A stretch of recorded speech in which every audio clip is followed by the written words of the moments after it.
en la plataforma. Yo desde luego no estoy dispuesta a que me tiren, ni a que me donen una finca allà. No, nada. Jo vull quedar-me en ma casa, que és on més a gust estic. I on he viscut tota la vida i on han viscut els meus. Esta és una de les 1.761 persones afectades per la prolongació de l'Avinguda Blasco Ibáñez. Avui s'ha presentat Cabanyal 2010, societat que agrupa 11 empreses privades i 2 públiques. Elles seran les encarregades de dur a terme el projecte de rehabilitació del Cabanyal.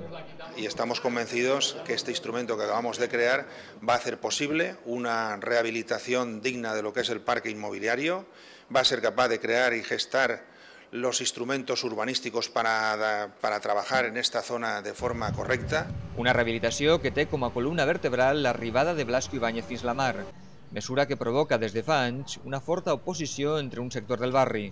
El regidor Grau opina que ja ha finalitzat el moment de negociar amb els veïns. Jo els vaig oferir arribar a acords. En aquells moments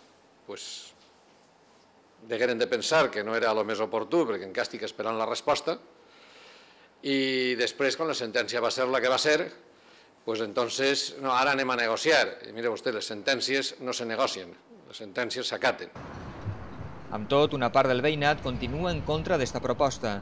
Rehabilitació sí, però no a costa d'enderrocar les seues cases. En part perquè aquestes vivendes estan protegides com a bé d'interès cultural, però sobretot perquè representen un model de vida que no estan disposats a abandonar. Se coneguem tots. I és el que tu dius, i és al carrer, i de matí saludes a esta, saludes a l'altra, al de més allà. És un ambient, i aquest ambient volen trencar-lo, que és el que fan ara. No? Què vols? Pisos d'aixòs altíssims que ni siquiera se coneixen. Els que viuen no se coneixen. Si se veuen alguna vegada, si diuen buenas, però res més. No és com així és com una família. On mos van a dur ara? Quasi a punt de morir-se que estem ja, que estem acabant la vida. Tu creus que això és de llei?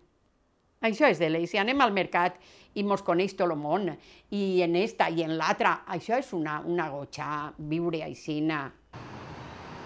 Però hi ha qui no ho entén.